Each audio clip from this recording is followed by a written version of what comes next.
माझे नाव मालती आहे. आता माझे वय 22 वर्ष आहे. जेव्हा मी 17 वर्षांची होते तेव्हा मी स्वतःहून पहिल्यांदा माझ्या वडिलांकडून पूर्ण आनंद घेतले होते आणि तेव्हापासूनच आमच्यात हा खेळ सुरू झाली. माझ्या आणि माझ्या वडिलांच्या बद्दल फक्त माझ्या आईलाच माहिती आहे.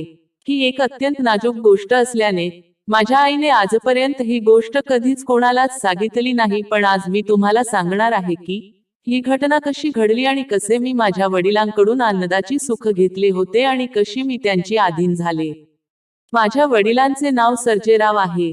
आमचे गाव सातारा जिल्ह्यात आहे, पण माझे वडील मुंबईमध्ये नोकरी करीत असल्याने मी माझ्या कुटुंबासोबत मुंबईमध्ये राहते. माझे वडील सर्जेराव म्हणजे रांगडी मर्दच. माझ्या वडिलांनी त्यांच्या तरुण वयात गावाकडे चांगला व्यायाम केल्यामुळे आजही त्यांचे शरीर एखाद्या मर्द माणसा सारखे एकदम आत आणि मजबूत आहे. आजही त्यांची छाती आणि दंड एखाद्या पहिलवाना सारखे आहेत. ते रंगाने सावळे असले तरी त्यांच्या झुपकेदार केसांमुळे आणि त्यांच्या मिशीमुळे ते नेहमीच रुबाबदार दिसतात. त्यांची छाती तर पूर्ण केसांनी भरलेली आहे, त्याचबरोबर त्यांच्या खांद्यावर आणि पाठीवरती ही केस आहेत. त्यांची उंची 5 फूट 7 इंच आणि त्यांचे वजन 70 ते 75 किलोच्या दरम्यान आहे.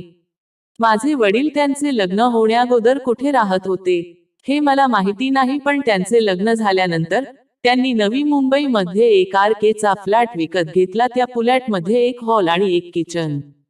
हॉल मधून किचन मध्ये जाताना एका बाजूला बाथरूम आणि एका बाजूला संडास. माझ्या वडिलांचे आणि माझ्या आईचे लग्न झाले तेव्हा माझ्या वडिलांचे वय 27 होते आणि माझ्या आईचे वय 19 होते. लग्नानंतर ते दोघेही मुंबईमध्ये राहू लागले. लग्नानंतर 11 महिन्यातच मी जन्माला आले. माझ्या पाठोपाठ 1.5 वर्षातच त्यांना एक मुलगा झाला. एक मुलगा आणि एक मुलगी झाल्यानंतरही माझ्या वडिलांचे मन भरले नाही आणि म्हणूनच माझ्या भावाचा जन्म झाल्यानंतर 2.5 वर्षांनी त्यांना दुसरा मुलगा झाला. लग्नानंतरच्या 5 वर्षातच माझ्या आईला एक मुलगी आणि 2 मुले झाली होती. तो एक आरकेचा फ्लॅट आमच्या कुटुंबासाठी छोटा पडत असला तरी आम्ही सर्वजण त्याच एक आरकेचा फ्लॅट मध्ये राहत होतो. आता असेच पुढे दिवस जात होते आणि मी मोठी होत होते. बघता बघता माझी 10वी झाली आणि मी आर्ट्स कॉलेजमध्ये 11वीच्या वर्गात ऍडमिशन घेतली आणि मी 11वीला जाऊ लागले.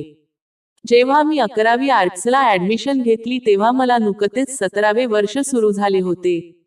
माझ्या वडिलांना त्याची म्हणजे त्याची खूपच आवड होती, त्यामुळे त्यांना खूप भूक होती. महिन्यातील मासिक पाळीचे ते 5 दिवस सोडले तर जवळपास दररोजच ते माझ्या आईला सुख द्यायचे. आमचा फ्लॅट छोटासा असल्यामुळे आम्ही सर्वजण हॉलमध्येच झोपायचो, त्यामुळे मला माझ्या आई वडिलांची माझ्या डोळ्यासमोर बघायला मिळायची. आम्ही मूल झोपलो आहे की नाही याची सुद्धा माझे वडील वाट बघत नव्हते. ते पटकन आईच्या अंगावरती चढायचे तेव्हा आई त्यांना थांबवण्याचा प्रयत्न करायची, पण माझ्या वडिलांना शिवाय काही सुचत नसल्याने ते आईला मिळाल्याशिवाय तिच्या अंगावरून खाली उतरायचे नाहीत. माझे वडील ऑफिसमधून घरी आले की ते नेहमी आणि बनियनमध्येच घरात असायचे. मला अजूनही आठवते, मला त्यांच्या त्या उभाराचे नेहमीच आकर्षण वाटायचे. माझे वडील घरात नेहमीच मोकळे मध्ये असल्याने दररोज सकाळी त्यांचा ब्रश मध्ये स्पष्टपणे उठून दिसायचा. त्यांच्या लग्नाला जवळपास 18 ते 19 वर्ष झाली तरी माझ्या वडिलांची भूक भागली नव्हती आणि म्हणूनच दररोज रात्री ते आईला सतावायचे. जेव्हा मी 15 वर्षांची होते तेव्हा मला बाहेर सुरू झाली होती, त्यामुळे मी खऱ्या अर्थाने तेव्हाच जवान झाले होते आणि मी तेव्हाच वयात आले होते. मी वयात आल्यानंतर दररोज रात्री त्या दोघांना बघून झाल्यानंतर मी इतकी चकित व्हायचे की मी परेशान होयाची आणि हात चालून झोपायची. वयाची 40 ओलांडली असली तरी माझ्या वडिलांचे शरीर एकदम मजबूत होते आणि त्यांची ताकद 20 ते 25 मिनिटे चालायची.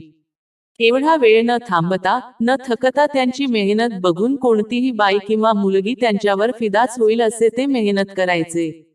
मी 11वी आर्ट्सला होते. मी माझ्या कॉलेजचा अभ्यास करीत बसले होते.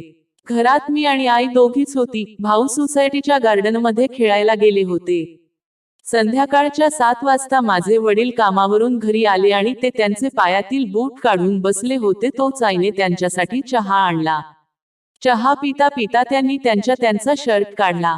त्यांच्या बनियनमधून डोकावणारे केस आणि त्यांना दिवसभराचा येणारा घामाचा वास माझ्यासाठी एखाद्या फुलाच्या सुगंधासारखाच होता. चहा पिल्यानंतर त्यांनी कप बाजूला ठेवला आणि त्यांनी त्यांची पॅन्ट काढली. त्या दिवशी त्यांनी लाल रंगाची कटची काप घातली होती. त्यांच्या भारदस्त केसाळ मांड्या काय मस्त दिसत होत्या. आमच्या शेजारी राहणारे दामले काका काही कामानिमित्त माझ्या वडिलांकडे आले होते, त्यामुळे माझे वडील लुंगी गुंडाळून बसले होते.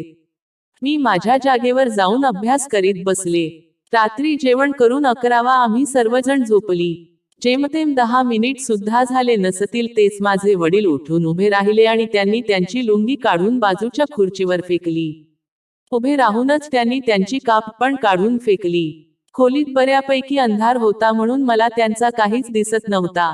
ते आईच्या जवळ गेले आणि तिला म्हणाले, चल मदत कर आणत घेऊ. त्यांचा हा रोजचा खेळ बघून मी हात केले आणि मला कधी झोप लागली हे कळलेच नाही. माझ्या वडिलांची इच्छा कमी होत नव्हती, त्यामुळेच दररोजच्या आता बायको मजा नाही देत यार, मजा येत नाही. माझे वडील हसत हसत त्या माणसाला म्हणाले.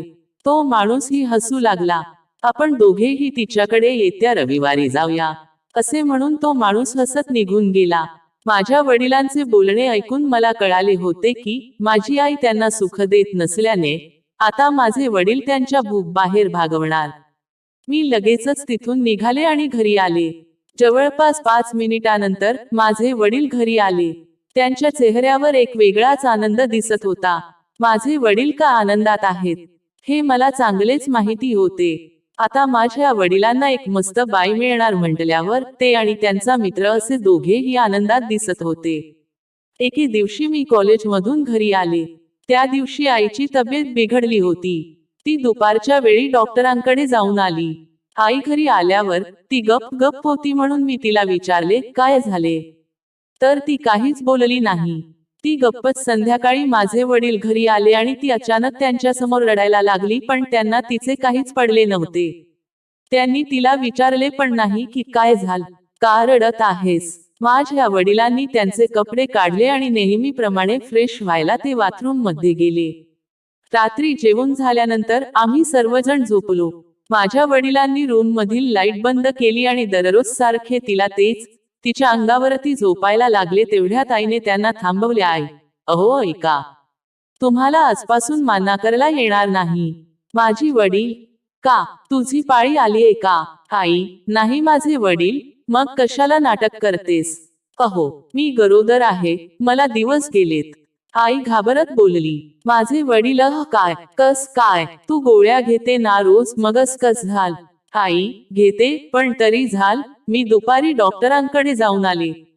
डॉक्टर बोलले की गोळ्या घेतल्या तरी 100 मध्ये एखादी बाई पुन्हा गरोदर राहू शकते. माझे वडील वर ठीक आहे, उद्या सकाळी बोलू. झोपू आता, पण झोपण्याच्या अगोदर माझा काहीतरी इलाज कर. आई, चोखायला सांगू नका, खूप घाण वाटते, उलटी आल्यासारखी वाटते. माझे वडील, हा माहित आहे मला तुझे नाटक तोंडात घ्यायचा म्हणाल की उगीच उलटी काढतेस आणि आता तर काय, तू गरोदर आहेस म्हटल्यावर तुला उलट्या लगेचच येतील. चल हातांनी करून दे पटकन. तिने तसाच केले. मग ते झोपी गेले. दुसऱ्या दिवशी शुक्रवार होता. माझे वडील ऑफिसला गेले नाहीत कारण त्या दिवशी त्यांनी कामावरून सुट्टी घेतली होती. मी सकाळी कॉलेजला गेले आणि दुपारी 12.30 वाजता कॉलेज सुटल्यानंतर मी घरी आले. दुपारी 1 वाजता मी घरी आले तर आमचे घर बंद होते. आमच्या शेजारच्या काकूंनी मला आमच्या घराची चावी दिली. मग मी दार उघडून घरात गेले. जवळपास 5 ते 10 मिनिटातच माझी आई आणि माझे वडील घरी आले. ते दोघे कुठे गेले होते मला माहिती नाही, पण त्यांच्या हातातील पिशवी आणि त्यांच्या बोलण्यावरून असे वाटत होते की ते डॉक्टरांकडे जाऊन आले होते. अहो, घरात लग्नाला आलेली पोरगी असताना मी गरोदर आहे हे कळाल्यावर काय म्हणतील लोक? ज्या वयात नातीला मांडीवर घेतले पाहिजे त्या वयात स्वतःच. आई रडत रडत बोलत म्हणाली. माझे वडील, तू गप्प बस, तुझी चूक आहे. तू गोळ्या नीट खाल्ल्या असत्यास तर आज तू गरोदर राहिलीच नसतीस. आई, मला पण गरोदर राहायची हौस नाही. मी रोज खाते गोळ्या. तुम्ही पण तुमच्या नागाला जरा आवर घाला की. माझे वडील, जास्त बोलू नकोस नाही तर कानाखाली देईन ठेवून. नवरा आहे मी तुझा. आई, ते तर करताच की. माझे वडील, तू जास्त बोलत आहेस. तुझं तोंड बंद ठेव आणि गप्प बस. आई, बर, गप्प बसते मी. पण आता काय करायचं ते सांगा. माझे वडील, काय करायचे म्हणजे? दुसरा महिना चालू आहे म्हणत होते ना डॉक्टर, मग काय ठेवायचं? आई, मला नकोय मूल. आपण खाली करू. माझे वडील, वेड लागल का तुला? आई, अहो, आपल्याला एक मुलगी आणि 2 मुले आहेत. खर्च किती आहे तुम्ही बघताय ना. आपल्याला अजून एक मूल झेपणार आहे का? माझे वडील, ताकद आहे माझ्यात माझी मूल जगवायची. उगीचच माझ्याशी वाद घालू नकोस. मला सर्व परिस्थिती लक्षात आली. त्या दोघांच्यात असेच भांडण चालू होते. अचानकपणे माझे वडील रागारागाने घराबाहेर निघून गेले. आई संध्याकाळपर्यंत रडत होती. संध्याकाळच्या वेळेस माझ्या वडिलांनी आमच्या गावी असलेल्या माझ्या आजीला फोन केला आणि आजीला सर्व काही सांगितले.